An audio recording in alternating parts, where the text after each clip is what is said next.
Seperti rusa yang haus, rindu aliran sungaimu.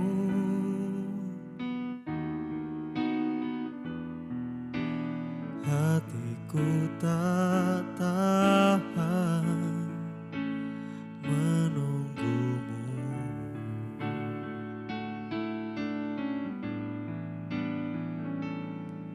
Bagai tanah gersang menanti datangnya hujan.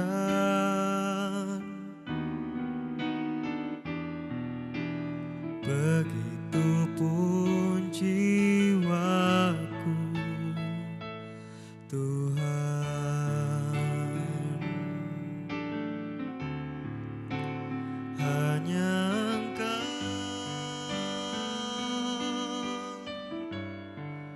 pribadi yang mengenal hatiku, tiada yang tersembunyi bagimu. Seluruh isi hatiku kau tahu, dan bawaku untuk lebih dekat lagi padamu, tinggal dalam indahnya dekapan kasih-Mu.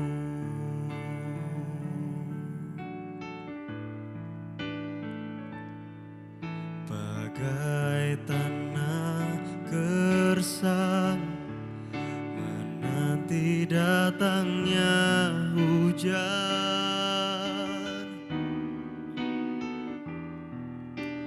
begitupun jiwaku, Tuhan.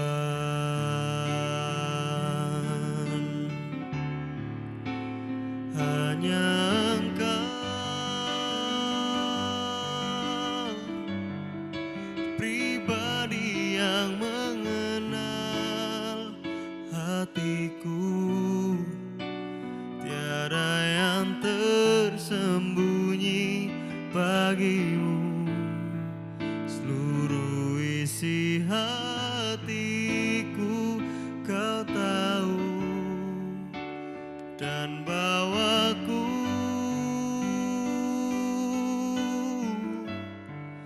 untuk lebih dekat lagi padamu, tinggal dalam indahnya dekapan kasih-Mu.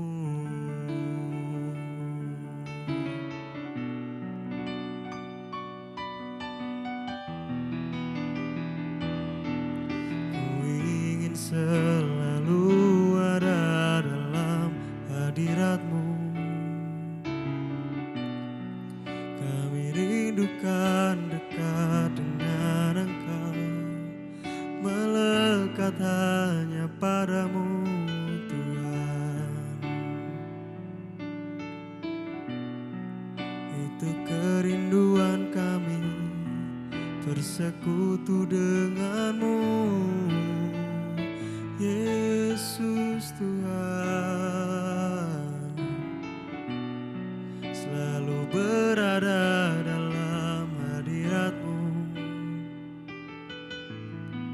selalu melekat kepadamu, Tuhan. Sebab hanya di hadirat-Mu kami rasakan damai, kami rasakan aman, kami rasakan tenang, hanya dalam hadirat-Mu, Yesus Tuhan. Haleluya,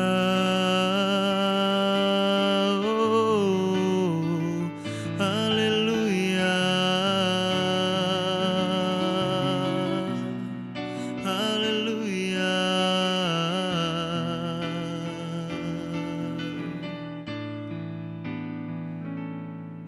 satu-satunya Allah di hidup kami Tuhan. Kau mengenal kami lebih dari apapun. Kami mau melekat hanya padamu Tuhan. Sebab Engkau adalah sumber segalanya bagi kami. Di dalammu Tuhan, kami rasakan damai, aman, ketenangan Tuhan. Kami sungguh rindukan bersekutu denganmu Tuhan. Hanya Engkau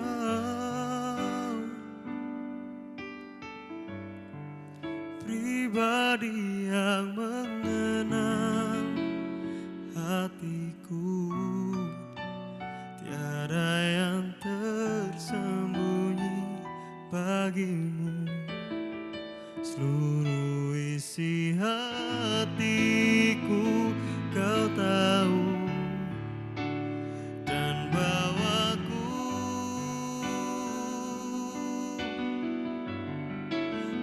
Lebih dekat lagi padamu, tinggal dalam indahnya dekapan kasih-Mu.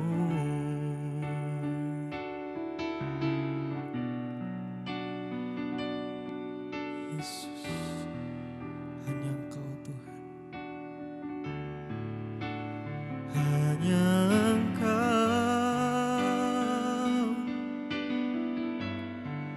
pribadi yang mengenal hatiku. Tiada yang tersembunyi bagimu. Seluruh isi hatiku Kau tahu. Dan bawaku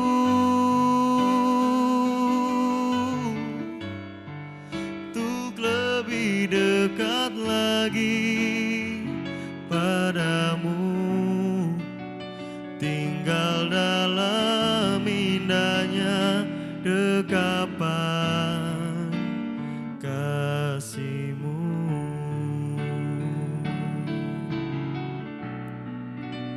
Tinggal dalam indahnya dekapan kasih-Mu.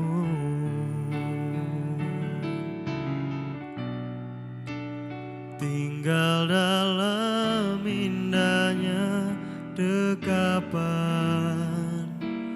kasih-Mu.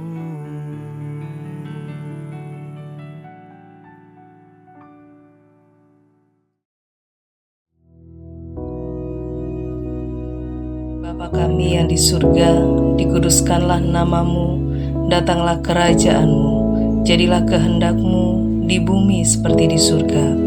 Berikanlah kami pada hari ini makanan kami yang secukupnya, dan ampunilah kami akan kesalahan kami, seperti kami juga mengampuni orang yang bersalah kepada kami. Dan janganlah membawa kami ke dalam pencobaan, tetapi lepaskanlah kami daripada yang jahat, karena Engkaulah yang empunya kerajaan dan kuasa dan kemuliaan sampai selama-lamanya. Amin.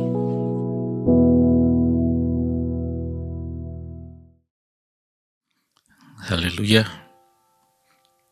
Puji Tuhan, saudara sekalian. Mari pagi hari ini saya ajak saudara melihat di dalam Bilangan pasal ke-22.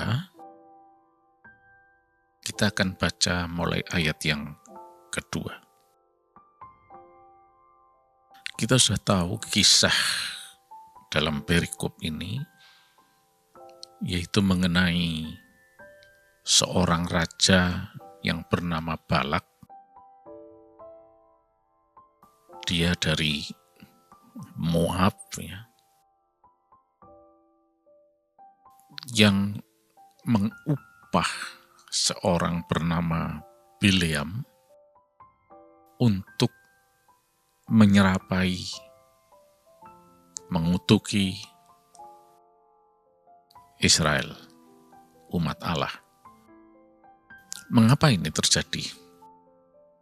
Nah, kita lihat ya dalam ayat 2. Balak bin Zippor melihat segala yang dilakukan Israel kepada orang Amori, maka sangat gentarlah orang Moab terhadap bangsa itu karena jumlahnya banyak. Lalu muak dan takutlah orang Moab karena orang Israel. Lalu berkatalah orang Moab kepada para tua-tua Midian, tentu saja laskar besar itu akan membabat habis segala sesuatu yang di sekeliling kita, seperti lembu membabat habis tumbuh-tumbuhan hijau di padang. Adapun pada waktu itu Balak bin Zippor menjadi raja Moab. Raja ini mengirim utusan kepada Bileam bin Beor ke Petor yang di tepi sungai Efrat, ke negeri teman-teman sebangsanya untuk memanggil dia dengan pesan, ketahuilah ada suatu bangsa keluar dari Mesir, sungguh sampai tertutup permukaan bumi olehnya dan mereka sedang berkemah di depanku. Karena itu datanglah dan kutuk bangsa itu bagiku sebab mereka lebih kuat daripadaku. Mungkin aku sanggup mengalahkannya dan menghalaunya dari negeri ini. Sebab aku tahu siapa yang kau berkati, dia beroleh berkat. Dan siapa yang kau kutuk, dia kena kutuk. Nah, sampai di sini dulu pembacaan kita. Inilah yang melatar belakangi kisah antara Israel dengan Moab yang dipimpin oleh rajanya yang bernama Balak. Dan juga seorang yang bernama Bileam. Ketika kita lihat ini, kita tahu bagaimana dalam ayat 3 dikatakan orang Israel sangat membuat orang Moab ketakutan. Di dalam bahasa Ibrani-nya digunakan kata gur. Akar kata gur itu bisa berarti abide, tinggal, tapi juga be afraid, takut. Dikatakan sangat gentarlah orang Moab. Vayagar Moab, artinya Moab ini gur, takutnya. Karena orang Israel yang jumlahnya banyak. Dan juga cerita yang terjadi mengenai keperkasaan Israel terhadap orang-orang Amori yang ada di sekitar situ. Selanjutnya dikatakan lalu muak dan takutlah orang Moab karena orang Israel. Kata muak di sini sebetulnya adalah kuts yang berarti juga takut. Jadi orang Moab ini benar-benar ketakutan terhadap orang Israel. Karena orang Israel lebih kuat. Malah dalam ayat 4, mereka ini khawatir kalau nanti Israel akan membabat habis mereka sehingga mereka nggak punya apa-apa. Nah, ketika Tuhan Yesus mengajar kita untuk menyangkal diri, memikul salib dalam mengikut Dia, maka Tuhan Yesus sebetulnya ingin supaya kita ini tidak lagi menggunakan self, aku kita, dalam tindakan kita, tapi betul-betul nurut mengikuti Yesus. Itu sebabnya Yesus katakan denying self, memikul salib. Seringkali kita berpikir begini, oh iya, ini ditujukan untuk orang yang kuat supaya jangan pakai kemauannya sendiri, kemampuannya sendiri, pikirannya sendiri, dan seterusnya. Benar, karena acap kali yang terjadi adalah pakai kemauan diri karena menganggap dirinya mampu kok. Aku ini punya potensi. Aku bisa menentukan jalanku sendiri. Aku bisa memilih sendiri. Aku bisa ini sendiri dan seterusnya. Pakai akunya. Tapi Yesus katakan self-denying. Menyangkal diri. Sekalipun dia kuat, potensial, kalau ngikut Yesus ya harus menurut. Tidak pakai maunya sendiri. Itulah memikul salib. Sebaliknya, ketika tidak berdaya, maka juga harus tetap self-denying. Tidak pakai akunya sendiri, tidak pakai pikirannya sendiri, tidak pakai kemauannya sendiri. Seperti contoh si Balak ini. Dia tidak berdaya menghadapi orang Israel. Tapi mulai pakai pikirannya, perasaannya, kemauannya, untuk bisa bagaimana caranya mengalahkan Israel ini. Nah, jadi kita lihat menyangkal diri dan memikul salib bukan cuma hanya pada saat kalau kita berpotensi saja, mampu saja, tapi terlebih juga pada saat tidak berdaya. Karena dalam keadaan tidak berdaya seringkali manusia juga menggunakan akunya sendiri, kemauannya sendiri, seperti apa yang terjadi dengan si Balak ini. Dia tidak berdaya menghadapi Israel. Tapi dia coba menggunakan pikirannya sendiri. Self, akunya. Itulah sebabnya kemudian dia mengutus orang untuk mengupah penyerapah yang bernama Bileam. Kita tahu bahwa ketika Tuhan Yesus mengatakan, siapa yang mau mengikut aku? Dia harus memikul salib, menyangkal diri, baru mengikut Yesus. Itu berarti bahwa dia sepenuhnya itu tidak menggunakan kemauan sendiri, tapi nurut sama Yesus. Sebab kalau tidak, hasilnya sudah jelas. Itu malapetaka. Bukan berkat, bukan kemenangan. Tidak ada hari depan di sana. Sebaliknya, kalau kita mengikuti Yesus, ada janji hari depan yang penuh harapan. Ada kemenangan. Mungkin saat ini saudara juga sedang mengalami kondisi atau situasi ketidakberdayaan. Tetap Tuhan katakan nurut saja sama Tuhan. Jangan pakai pikirannya sendiri. Seringkali, wah ya sudah saya tidak bisa apa-apa, lalu apa yang harus saya lakukan ya?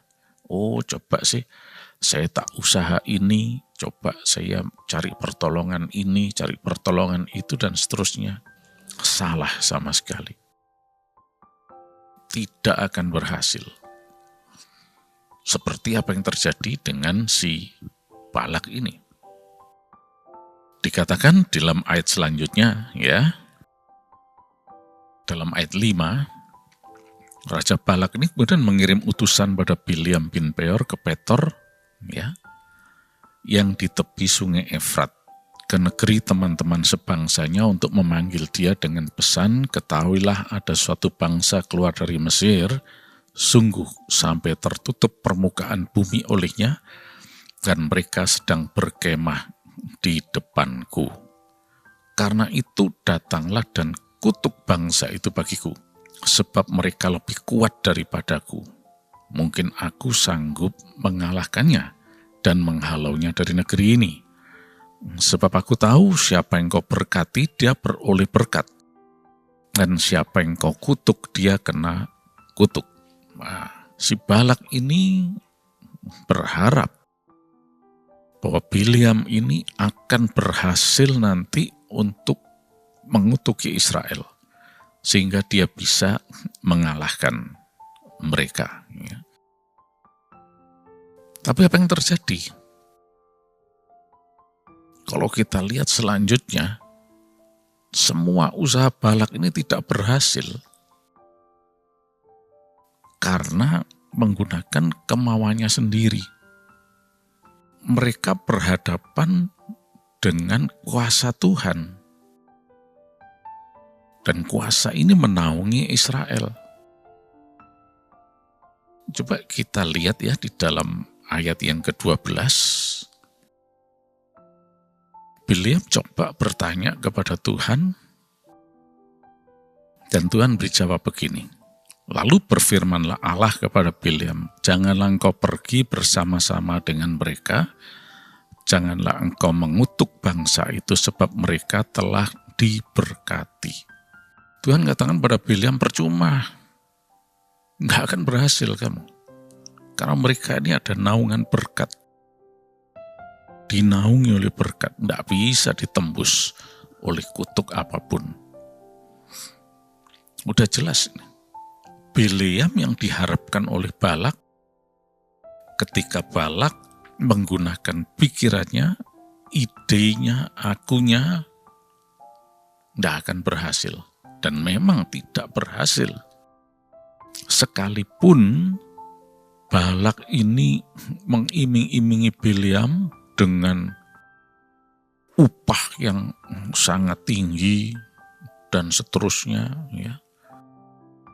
Harta benda yang dibawa, apapun, tetap tidak berhasil.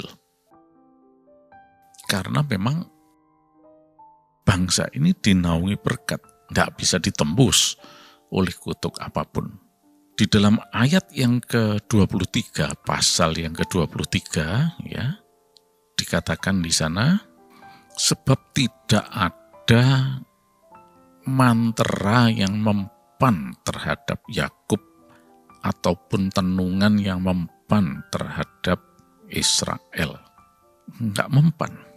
Karena sudah dinaungi berkat, tidak mungkin bisa ditembus. Nah, jadi saudara lihat di sini ya. Inilah rencana Allah bagi umatnya, yaitu hari depan yang penuh harapan. Di jalur rencana Allah, di jalur pengikutan kita kepada Yesus, itu destination-nya adalah hari depan yang penuh harapan. Inilah yang disebut divine destiny, rancangan Allah.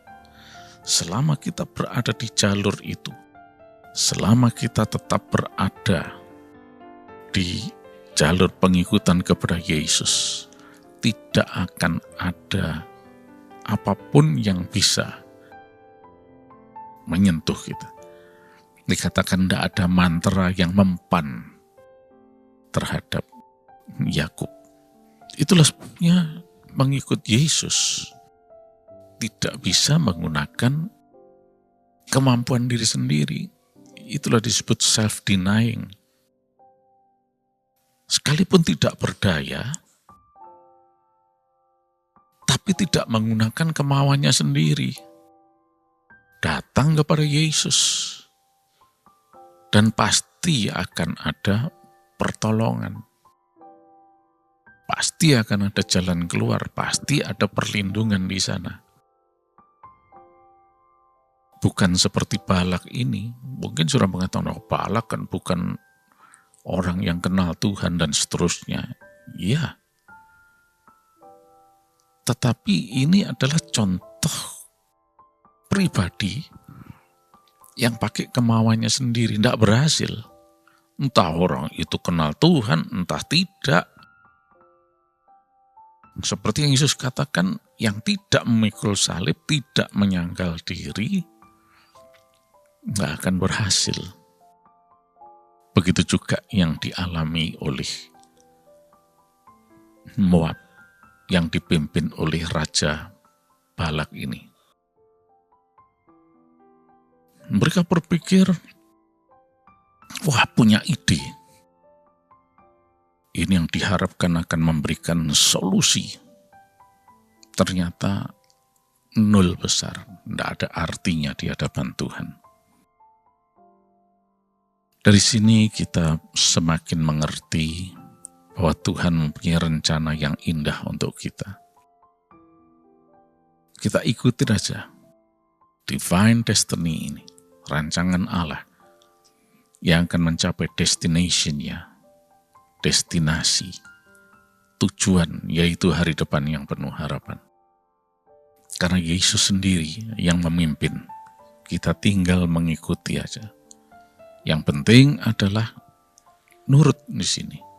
Itulah yang diungkapkan Yesus sebagai memikul salib, menyangkal diri,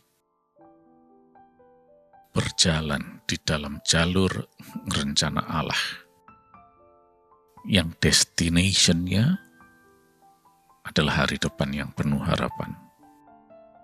Sekalipun kita tidak berdaya, tetap mengandalkan Tuhan, pasti ada kemenangan. Terima kasih Yesus, sepanjang hari ini kami sehat, kami diberkati berkelimpahan, kami ada dalam perlindungan kuasa-Mu, mujizat-Mu dinyatakan, kami terima keajaiban-Mu Tuhan. Terima kasih, dalam nama Yesus Kristus. Amin.